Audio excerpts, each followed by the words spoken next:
Welcome to Classical Ideas. This is Greg Soden.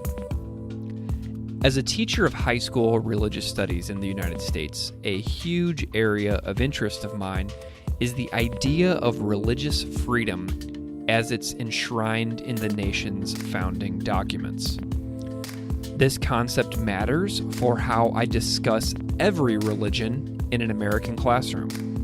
In the U.S., religious freedom is taken incredibly seriously by different groups. I often wonder about ways religious and government groups across the United States have used their specific understanding of religious freedom in times of war, peace, and in times of social debates in our country to impose a certain understanding of any topic upon other groups within the country and also upon other places around the world. So recently, an exciting book on religious freedom and the relationship between the U.S. and Japan was published by the University of Chicago Press called Faking Liberties: Religious Freedom in American-Occupied Japan. The author, Dr. Jolyon Thomas, an assistant professor of religious studies from the University of Pennsylvania, describes how the United States has repeatedly justified imperialism under a guise of religious freedom, including in Japan post-World War II. This book discusses that even though the Japanese Constitution of 1889 guaranteed freedom of religion, the United States occupied Japan from 1945 to 1952 and claimed they had replaced the Japanese law with real religious freedom. So how the term religious freedom is used matters, and we discuss that at great length in this show. So I had a truly delightful time speaking with Dr. Jolyon Thomas, who spoke to me from Japan in this wide-ranging conversation. We discussed the American concept of religious freedom, how it is used against Japan. We talk about the Japanese Constitution, and we also talk about the misunderstood notion of what is often referred to as state Shinto. And we also discuss the differences of how the concept of religion is understood in Japan and the United States. So this is a fantastic conversation and a fantastic book. So sit back and relax, and please enjoy this conversation with Dr. Jolyon Thomas, author of Faking Liberties.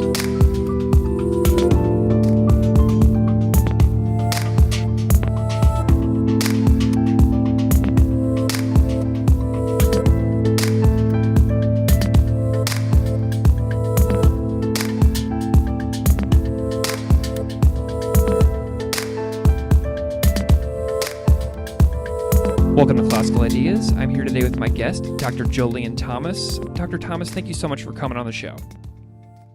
Thank you so much for having me. It's a real pleasure. Can you just spend a moment sort of introducing yourself to the audience and kind of say what it is that you do every day? Sure. So I'm an assistant professor of religious studies at the University of Pennsylvania. There I teach classes on Japanese religions primarily. So I have course titles like The Religion of Anime, The Politics of Shinto, but I also teach classes that are kind of more general religious studies classes. So, for example, I teach a course called Violence, Tolerance, and Freedom, which is about how various parties use the adjective religious to sort of modify those nouns. As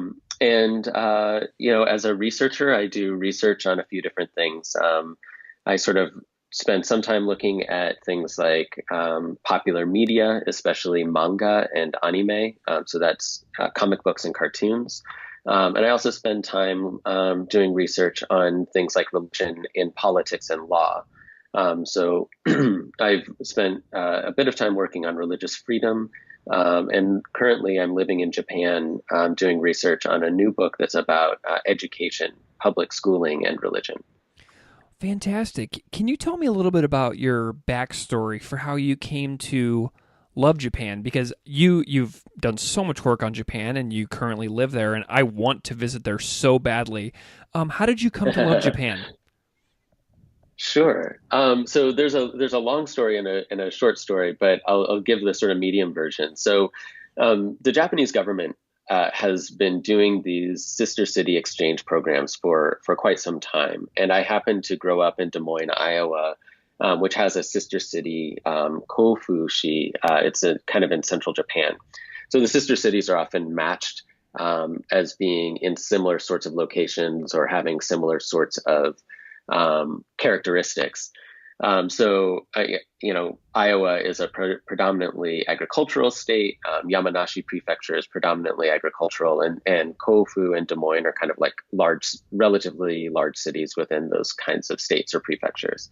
So when I was 10 years old, I had this opportunity to travel to Japan, which was amazing, and I loved everything about it. And the food was great. My host family was great.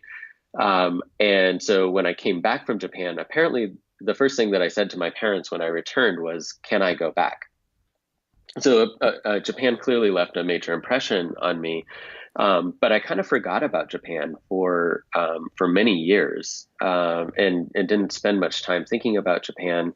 I was not a Japanese studies major in college. I didn't study the language, but a quirk in my life sort of had me travel back to Japan shortly after I graduated from college. I was dating an American woman who had gotten a job in Japan.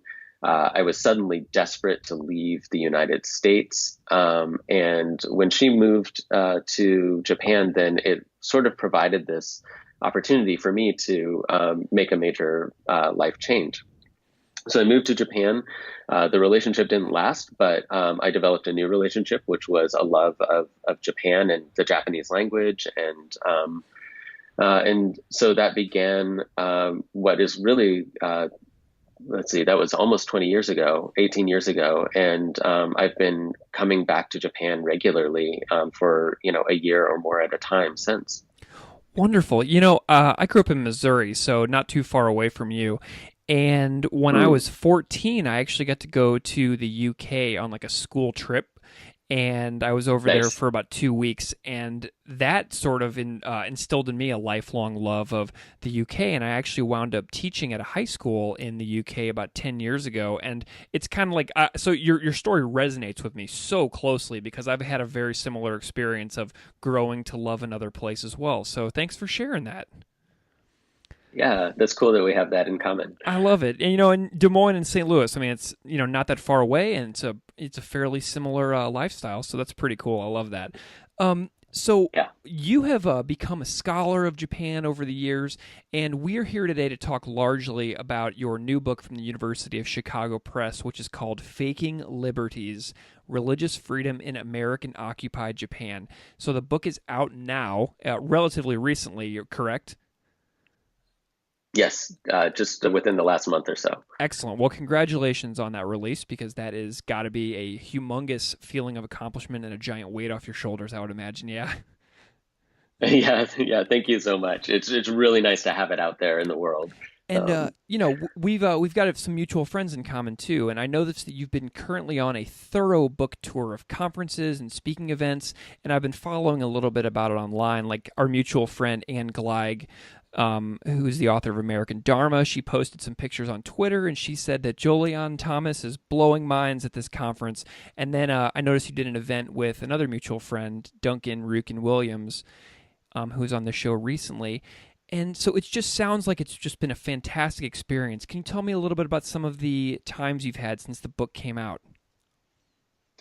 Yeah, well, it's been really fabulous. I managed to have lots of invitations to come to speak at various campuses, and so the first thing that's been amazing is just getting the opportunity to talk with lots of different audiences about the book. And another thing that I've been sort of doing is telling a different story about the book at each one of these places. So I pick different chapters at random to talk about. So that's been good because it allows me to sort of share different facets of the book and so forth. One of the things that's been really striking is to see what's resonated with different people as I've been talking about the project. For example, in the epilogue of the book, I talk very personally and in very personal terms about some of the things that brought me to the book, and I often include that in my book talks. And I found that after a talk I gave at the University of Indiana a couple of weeks ago, a student came to me afterwards and said, I really resonated with what you had to say about that, and that was just really touching, because I felt like I'd sort of made myself vulnerable in this in the closing pages of the book, but to see that was resonating with people was really striking and really touching. And then the only other thing I would say is that I'm trained as a scholar of Japan, and yet I'm looking at an inherently transnational moment where American-led occupiers are based in Japan, and there's part of the book that's about the United States or the American territory of Hawaii. But as a result of working on this, and in my new book, I'm sort of reconfiguring myself not only as a scholar of Japan, but also as a scholar of the United States. And so one of the things that's been really gratifying as I've been talking with audiences is really connecting with my colleagues in the American religions field and feeling like there's really something that I have to contribute to that conversation. And so it's been great to feel like I'm sort of tentatively beginning to describe myself as a scholar of Japanese and American religions, and that's really great, even if it's not my formal training. Fantastic. One of the things that jumped out at me, and you do talk about this a lot in the book, you encourage people that there are different ways that they can read the book. And you have a somewhat unorthodox but very interesting organizational structure. And partway into the book, you actually advise readers that they can read the book out of order. And I actually took that advice, and I'm doing that myself right now. I'd love to hear about how you set up the book and why you made some of the choices that you did. Yeah, thanks for asking that question. Because I think this is an experiment that will either go really well or will totally backfire, and I'm very curious to hear how it works out for readers. So, working on this book, in the early stages, one of the things that I got from people who heard me talk about it was that it sounded like I was writing two different books. And in fact, one of my academic mentors said, why don't you just break this into two books? And then you've got like your tenure book and your other book, right? Right. At an institution like mine, it's sort of important to get, a couple, I effectively have to have two books out or two books mostly done to get tenure.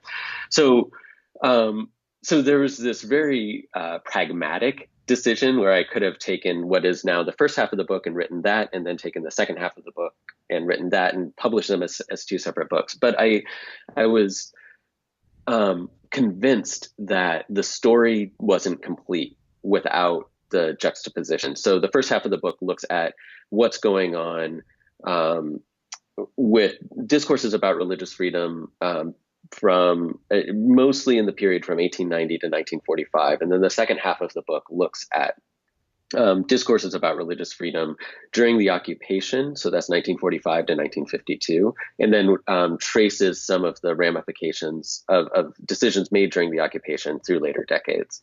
So I decided to stick the two things together because they don't really make sense without each other. And what I suggested was that for people who are kind of historians who are interested in a chronological account, a strictly chronological account, they can read it directly from the introduction to the conclusion. Everything will make sense. But as I mentioned a moment ago, I'm trying to talk to people who are not necessarily scholars of Japan, but are primarily scholars of the United States, or maybe interested in religion or religious freedom more generally. And for readers like that, I'm sort of suggesting that they start in the middle at chapter 5, which is sort of the onset of the occupation, read about that, and then travel with me back in time to read about the sort of pre-war and wartime situation. And there's just one other thing that I would say, which is there's another sort of like thematic approach, which is to sort of pair chapters like 1 and 5 and 2 and 6. And each one of those chapter pairs has a sort of overarching theme, like say, diverse approaches to the topic of religious freedom, for example, is the paired theme for chapters 2 and 6.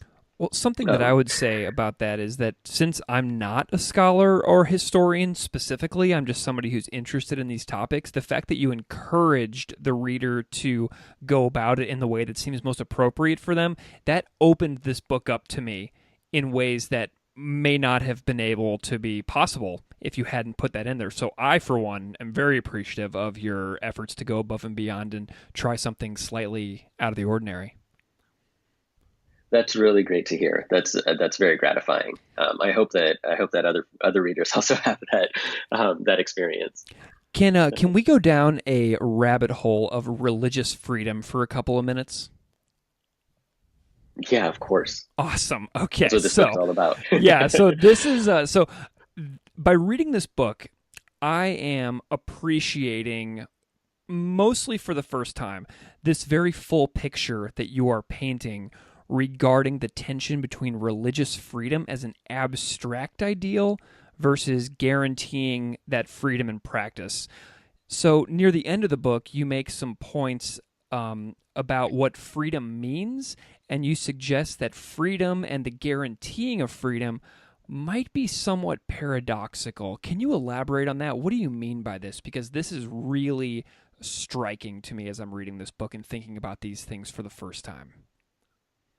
Yeah, so let me talk. I'm gonna answer this question kind of from personal terms because I think it helps to explain where I'm coming from with freedom, and then I'll talk more generally about the freedom as it's guaranteed in law. So perfect. I'm a non-white person who grew up in a predominantly white city. I grew up with a Black father and a white mother, and experienced from an early age a sort of paradox in the American promise of freedom.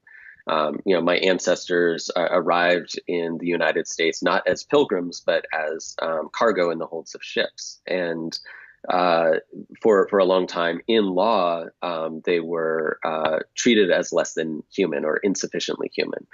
And it's not only that, but I also had a number of experiences growing up where my own ability to take advantage of the American promise of freedom was clearly at tension with other things. So I talk in the epilogue of the book about being, held at gunpoint by police officers, and clearly as a result of racial discrimination. And it's part of a larger story of my life of being racially profiled and so forth.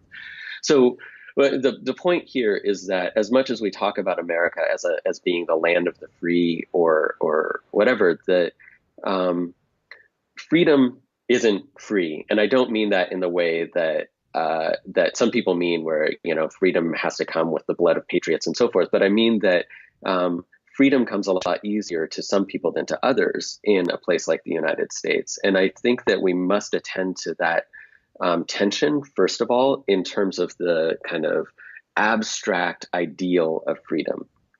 But when we're talking about freedom in law, there's another tension, which is that anytime we have a liberty for a person, whether that be freedom of speech or freedom of religion or whatever, the only way that it works is if the law can constrain behavior as much as it can allow that behavior to happen.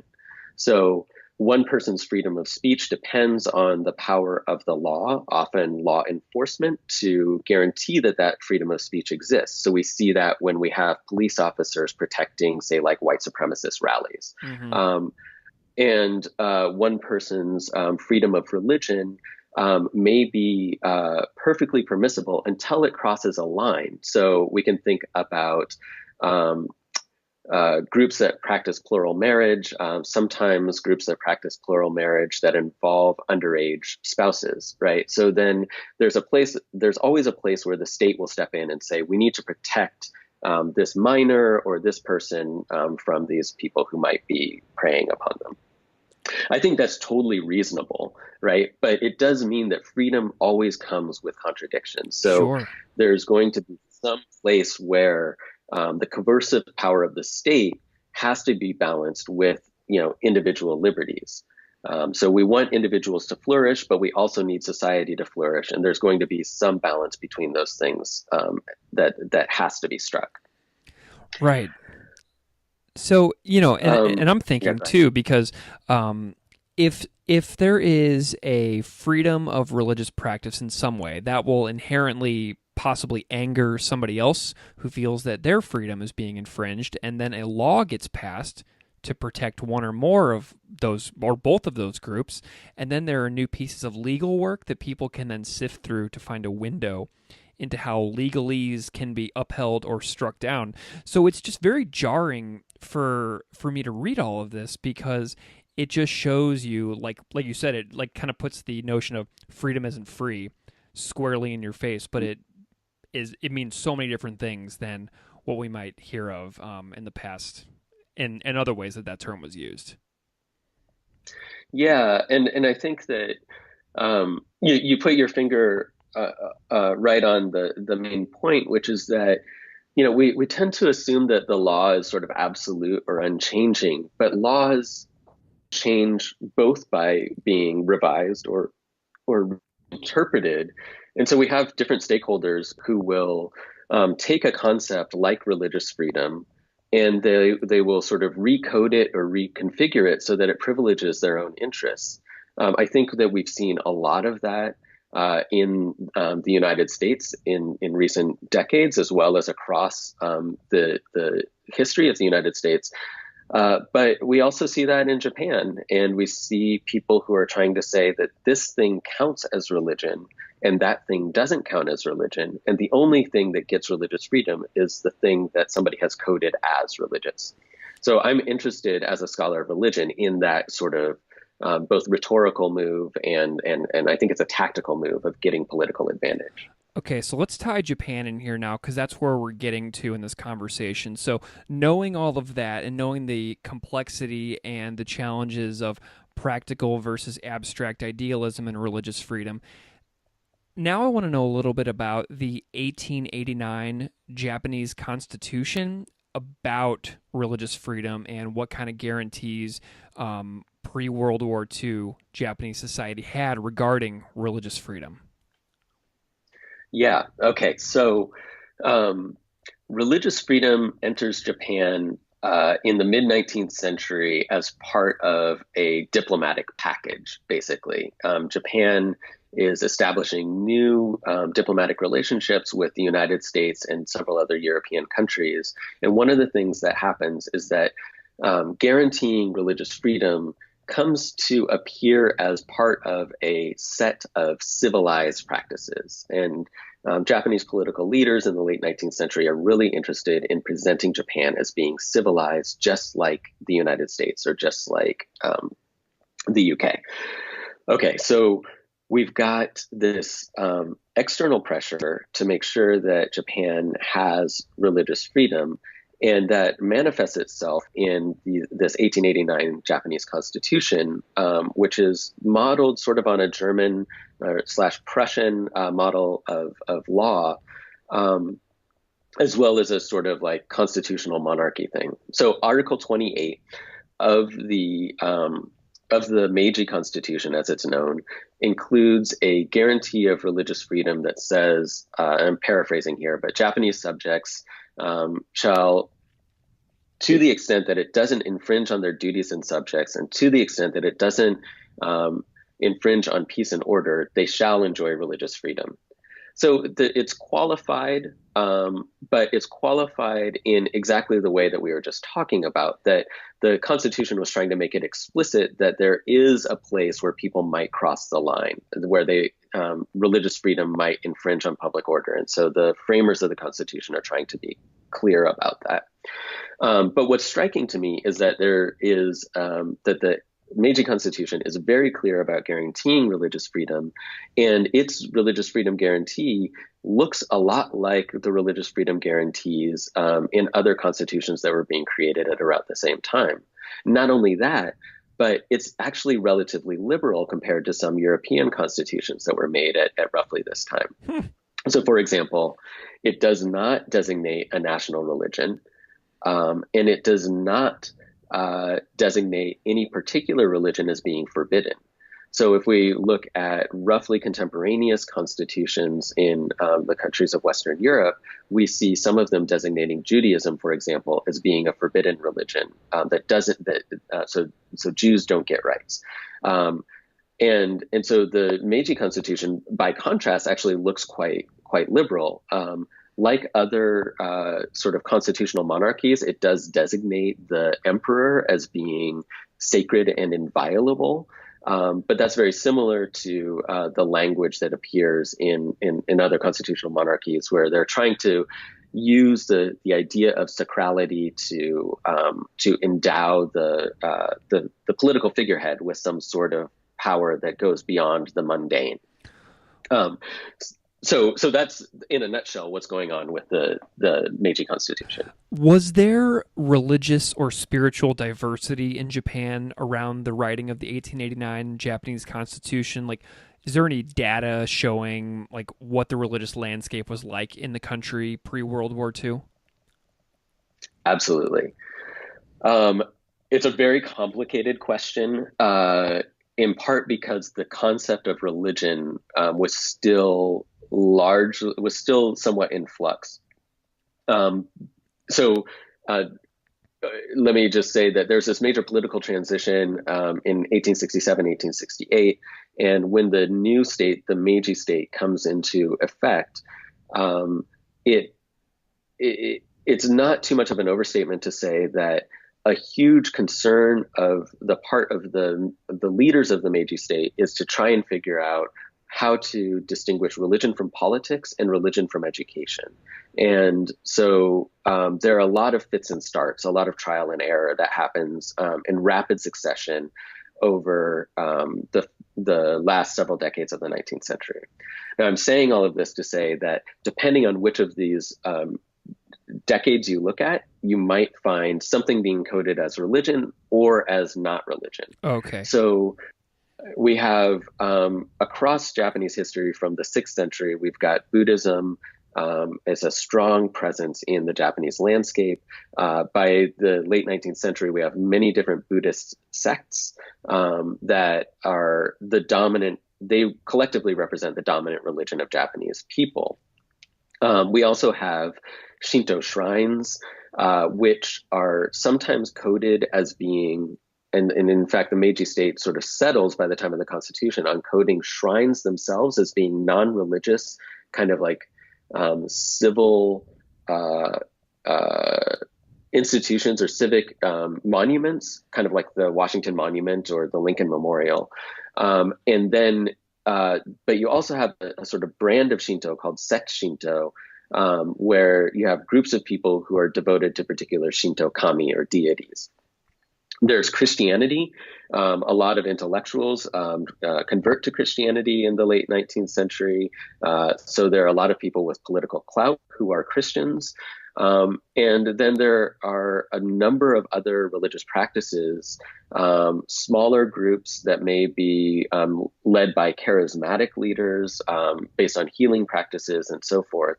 And sometimes those groups get treated as being quote unquote real religion, and sometimes they're targeted as being not real religion. So they get labeled with terms like lascivious heresies or pseudo-religious movements and things like that. That's inshi jakyo in Japanese, or ruiji shukyo dantai.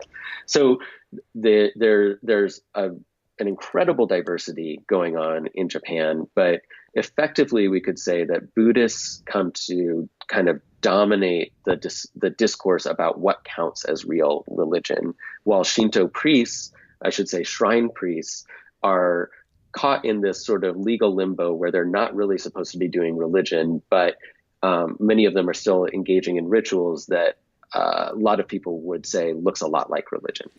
Okay, perfect. Okay, so now what I want to do is, now that we have a sense of the legal constitution in Japan, the religious diversity pre-World War II in Japan, and also this notion of religious freedom, now I want to jump ahead to a part of the book that I've been just like devouring, and that is the time period around World War II and the occupation. So, In the book, Great. despite documented religious freedom in Japan, you write, this is a quote, religious freedom, the story goes, only returned to life when the benevolent American occupiers swooped in to Japan at the close of the war, liberating Japan's citizens from their oppressive and theocratic government.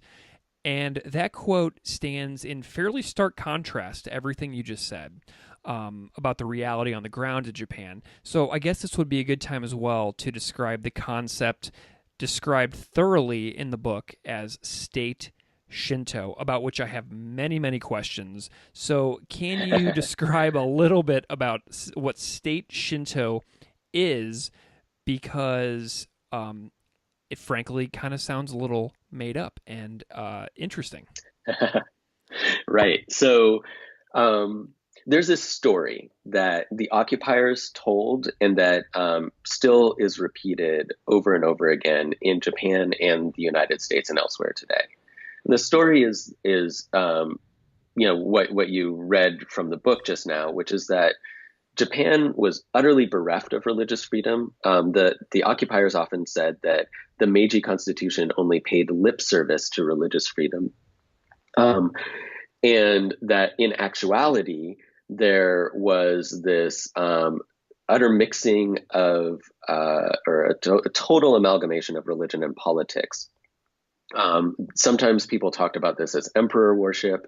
Intriguingly, for a long time, any Americans who were interested in Japan associated this more with Buddhism than with Shinto.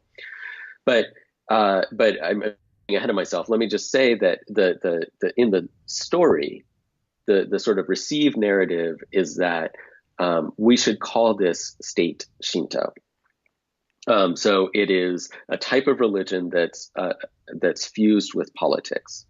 Now, when I started researching this book, I thought that I was going to confirm that state Shinto was this oppressive sort of religious way of organizing Japanese political life.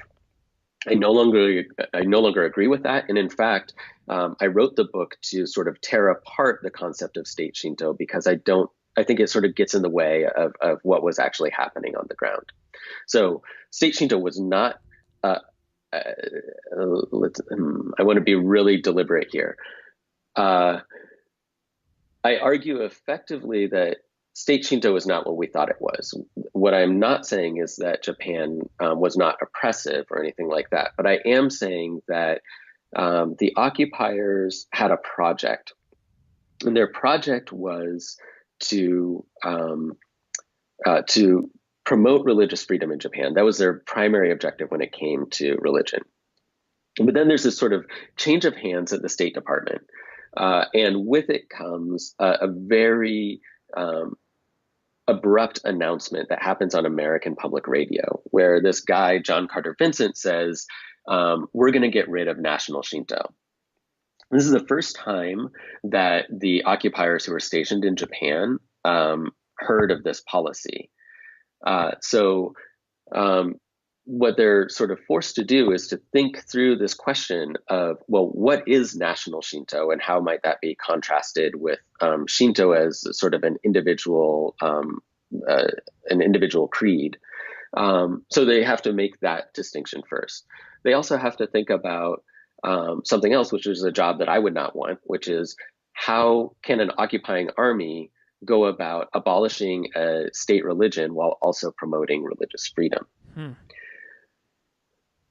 I wouldn't want this job, but it fell on the shoulders of this one dude, William Bunce, and so Bunce has this dilemma because he's supposed to eliminate this religion that doesn't exist in law. There is no state religion, as we talked about before in the Meiji Constitution. So, but he's been told, and he's in the military, so he can't defy his orders. He's been told to get rid of this national religion. So, what does he do? Well, he turns to authoritative sources. He turns to people like me. He turns to scholars of religion. So he starts undergoing this crash course with this Japanese scholar of religion named Kishimoto Hideo. and he ends up reading everything he can in English about Japanese religious history, and he picks stuff from those sources, and he basically comes up with something that will support the State Department's mission.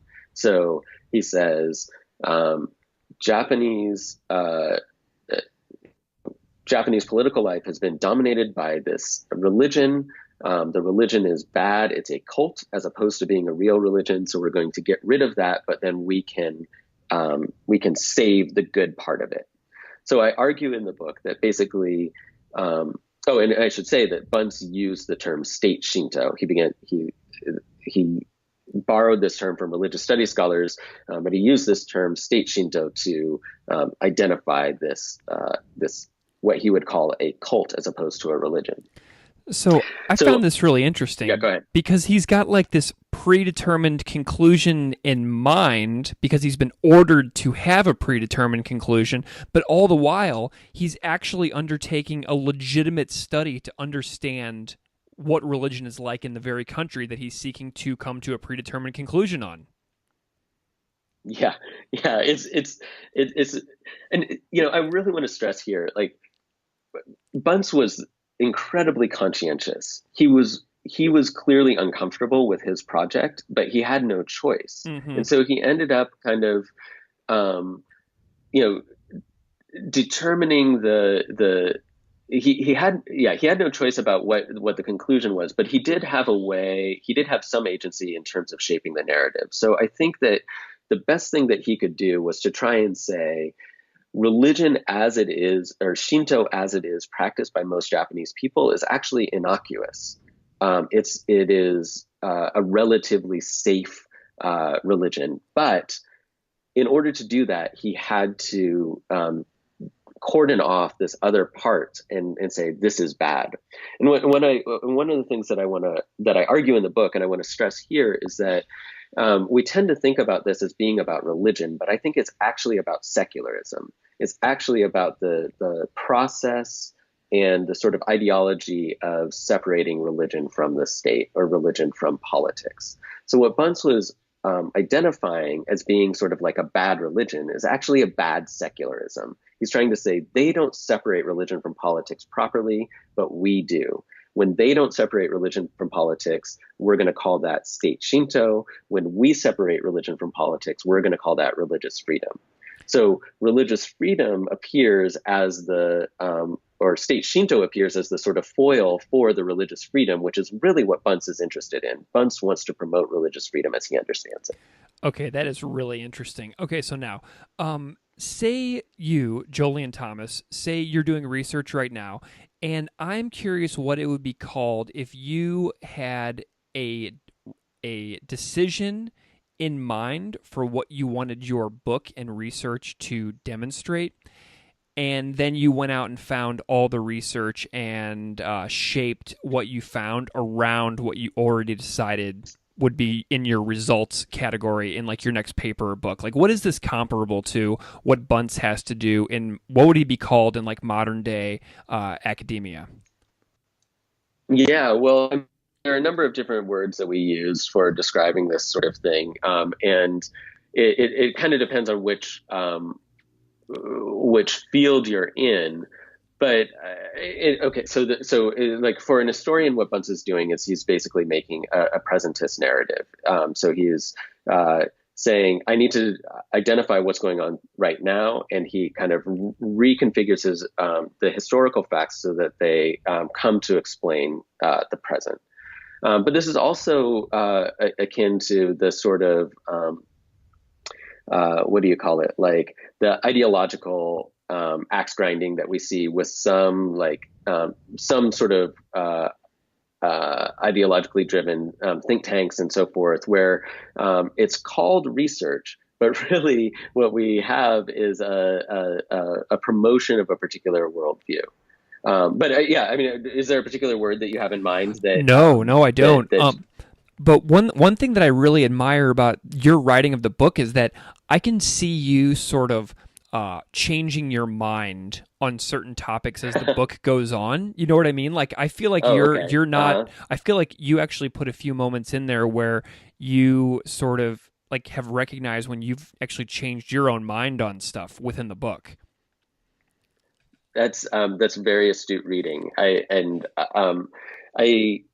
I was trying to be very deliberate about demonstrating how my own thought process has changed. I'm fond of telling my students that books actually are documentations of authors changing their minds. So a book is not a documentation of somebody always thinking the same way about something, but it's actually a record of somebody changing their mind about a particular topic or a question or whatever, and then sharing with others how they change their mind, right? So that's what I was trying to get at, like saying I used to think this way, but now I sort of came to this, and here's the evidence that brought me to this conclusion.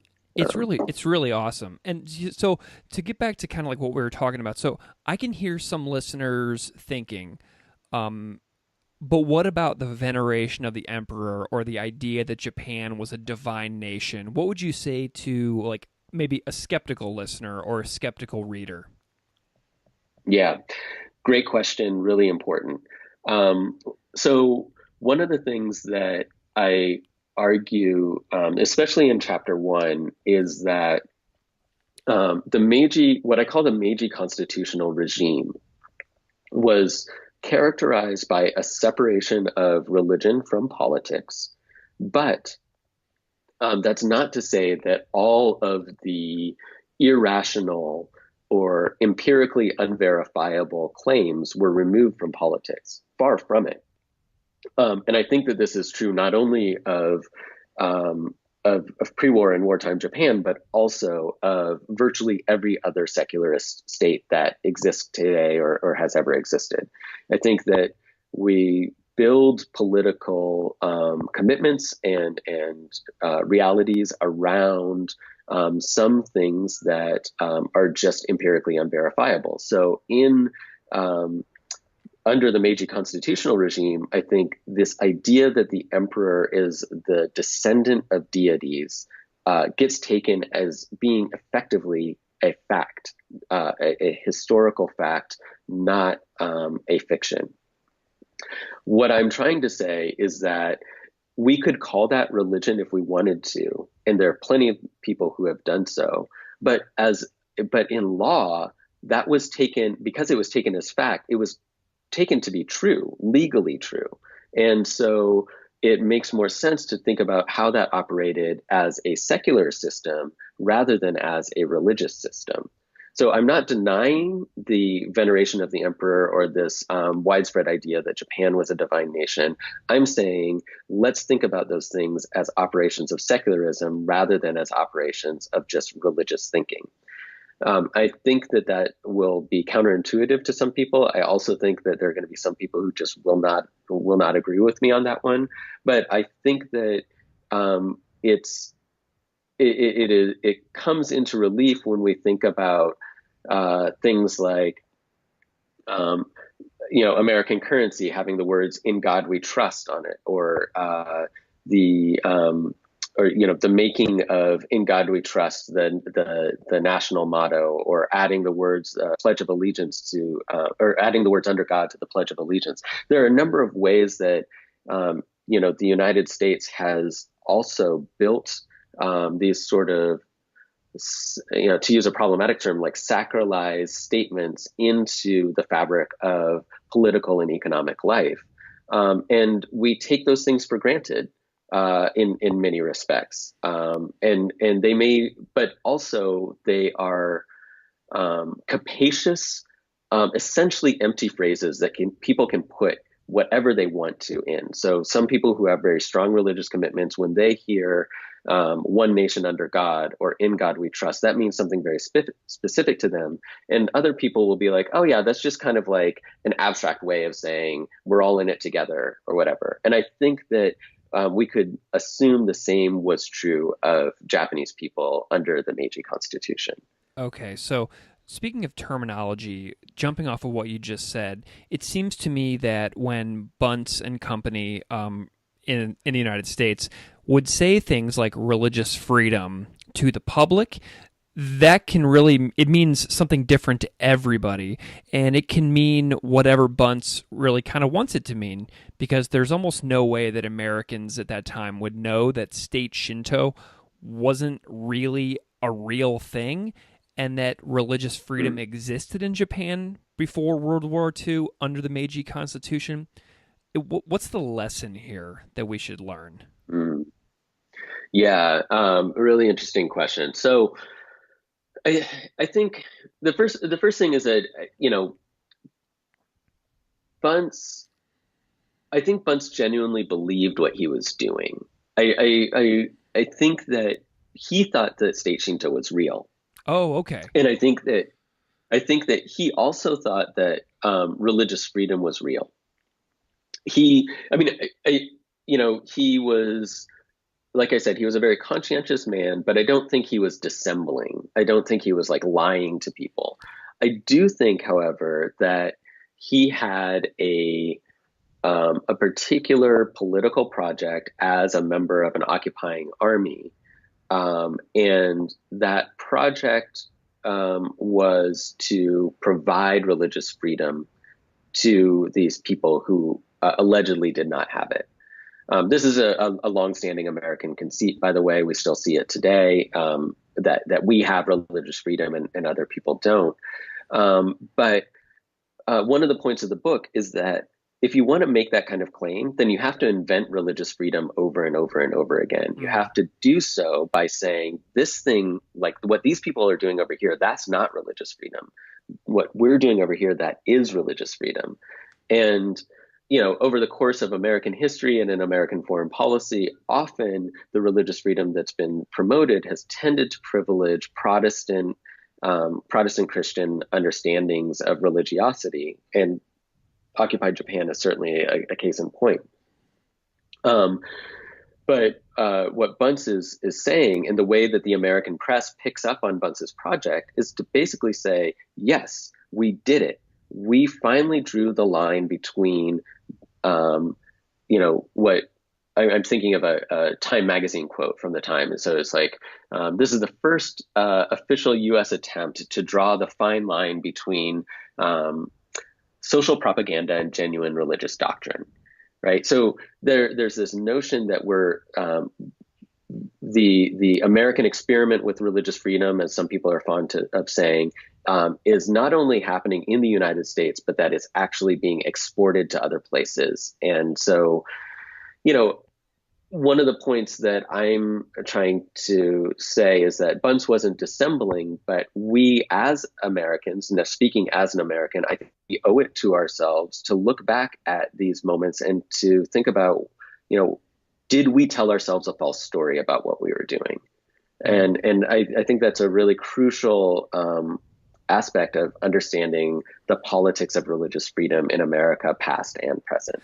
Okay. So you can't really have religious freedom without this term religion or religious. And you mentioned how most Japanese folks who visit shrines or temples don't really call what they are doing religion.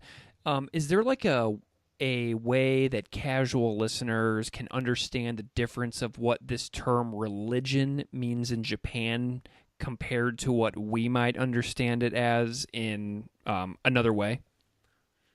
Yeah, great question. So this is really, really tricky. Let's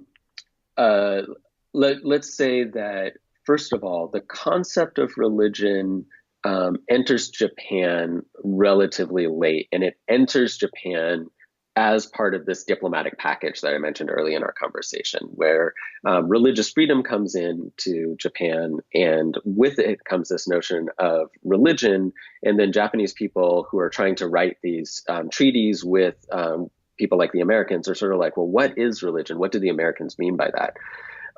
So other scholars who have done really great work on this are Isomae Junichi, Jason Ananda Josephson, Storm, Trent Maxey. There are a number of people who have done really, really good work on showing how Japanese people came to talk about a set of practices and group them together under the category religion. So eventually people are starting to recognize that Buddhism and Christianity are two species of the same genus, right?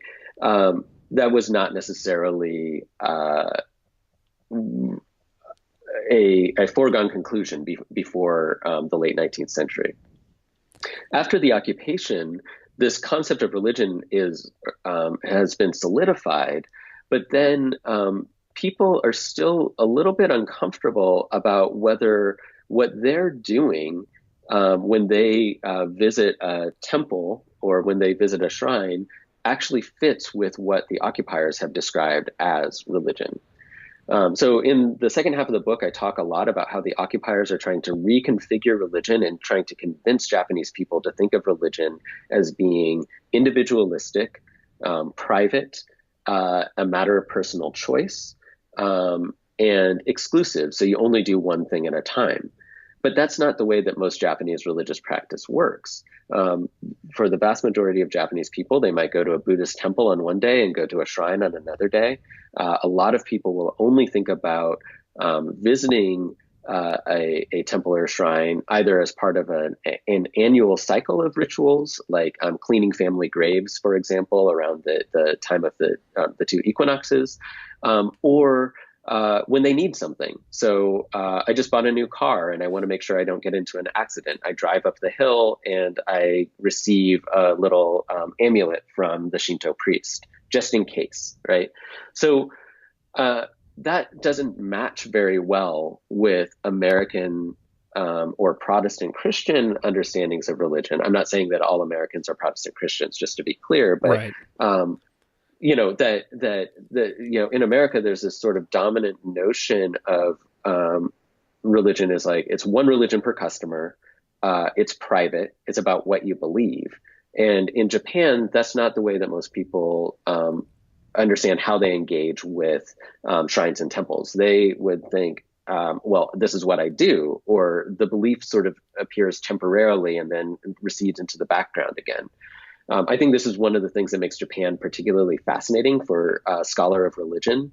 I think that, in fact, Japan has tons to teach the broader, religious studies academy, because the way that religion appears in both individual and social life calls into question a lot of the things that would seem totally unremarkable to people based in America or elsewhere. I tell you what, it's not just interesting to scholars of religion. My high school students in the past, when we've talked about this notion that you can do more than one thing, be more than one thing, while also not really identifying specifically as any one of those things, that really blows their minds entirely. It's really cool.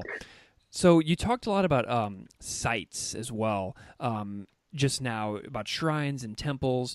What are some historical sites related to this topic of the book that you might suggest people visit if they want to sort of, quote unquote, travel the book? Yeah. So I kind of want to address this question, I guess, in two different ways. First of all, most of the documents that I read for this book, the primary sources, they're fabulous, they're rich, and they are readily available. And there are tons of stories to tell, both about the occupation of Japan and about what I'm calling the Meiji constitutional period. So it's not particularly like tourist destinations, but just to sort of bookmark a couple of things, there's this wonderful collection of documents at the University of Maryland College Park called the Prang Collection. And very briefly, it's every document that was published in Japan during the first 5 years of the occupation was subject to censorship, which meant that the occupiers kept a copy of everything that was published. And this dude who was part of the occupation collected all of that stuff and shipped it to the University of Maryland. It's now available to people, and it is a fascinating trove of information about this really rich period. So one place that I would suggest going is actually just to College Park, both to visit the Prang Collection and then also the National Archives and Records Administration, the it's called Nara 2 with the Roman numeral 2. It's also based in College Park, and you can get access to occupation military government records. But then in terms of physical locations, a couple of places that come up in the book that are really, really fascinating. Okay, so one, in chapter 2 and 4, I spend a lot of time with this guy, Chikazumi Jokan. Chikazumi is his surname. He's a Buddhist priest, but he teaches a predominantly lay Buddhist audience, and he's got really strong opinions about religious freedom. He's interesting to me because he thinks that real religious freedom is not egalitarian and that it's actually discriminatory. There's a lot to unpack there, but I'll just say that he convinced a bunch of donors to give him money to build this Buddhist church, essentially, very close to the University of Tokyo campus. It's called the Kyudo Kaikan, and it's been designated an important cultural property, both for its architecture and also for its sort of historical significance. So tons of prominent Japanese people were going to Chikazumi's basically Sunday school lessons, where he would give lectures that were sort of like Buddhist sermons in this space that looked like a European church, except that the altar was like a Buddhist, what's called a Rokkakudo altar, like a six-sided altar. There are, pews and so forth. So this is a place that is open to visitors on certain days of the week. And it's a really fascinating space. And a lot of documents that I read for the book came from the archives of Chikazumi's writings held there. And one other place that I would mention is that chapter 3 of the book is based in Honolulu. I actually lived in Hawaii for a while. And so as I was doing research on the chapter about Hawaii, one of the things that I noticed was that all of these places that I had passed regularly or highways I had driven down had a history to them that I didn't know. Mm-hmm. So I spend time with this guy, Imamura Emyo, who was the abbot of the Honpa Honganji temple in Honolulu. So that would be a place that I would recommend visiting. But also, there were sort of white wealthy landowners who were very critical of Japanese Buddhists and what they were doing in Hawaii in the late 1910s and the 1920s. And some of those people were like governors. For listeners who may have spent time in Hawaii, there's the Farrington Highway. Oh, yeah. I've ridden my bicycle around the Farrington Highway and so forth, right? Beautiful area.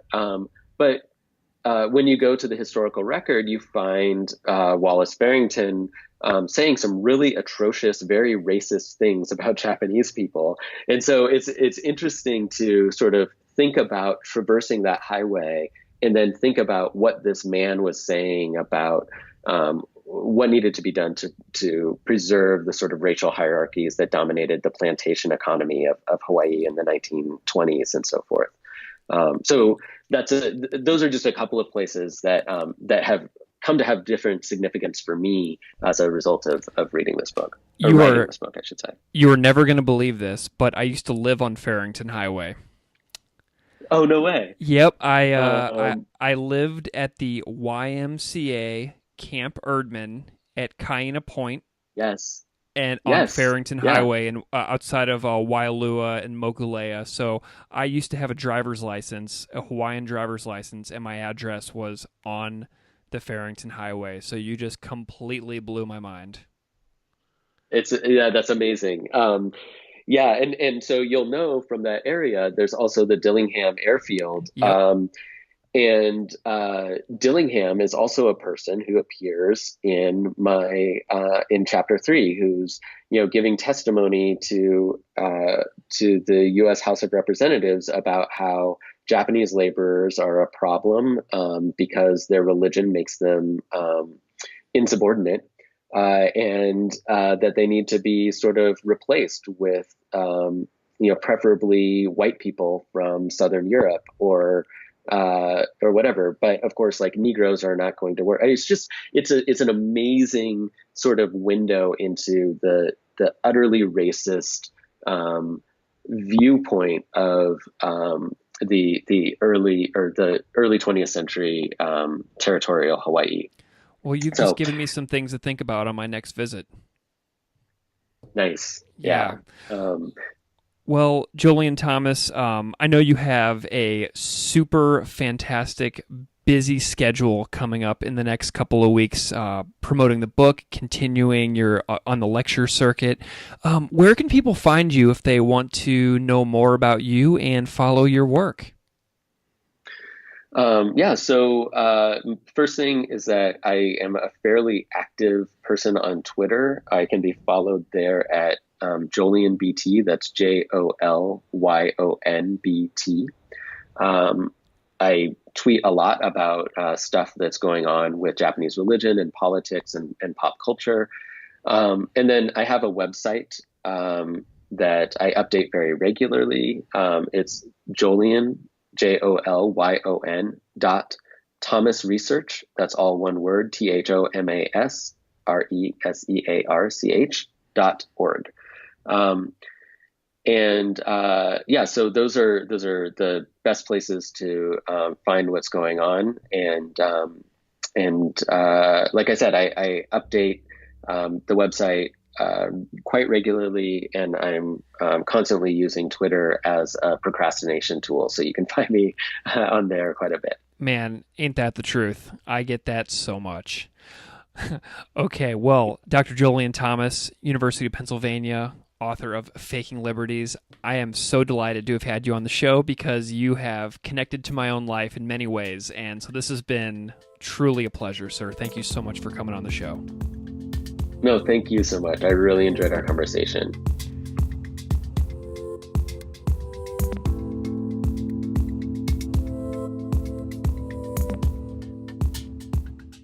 Classical Ideas is produced by me, Greg Soden. Music on Classical Ideas is composed and performed by Derek Strybig. You can find his music at www.wearewarmmusic.com. If you like this show, please rate it on iTunes, Stitcher, or wherever you get your podcasts. You can email me at classicalideas@outlook.com or find me on Patreon at patreon.com/classicalideaspodcast. Thanks so much for listening.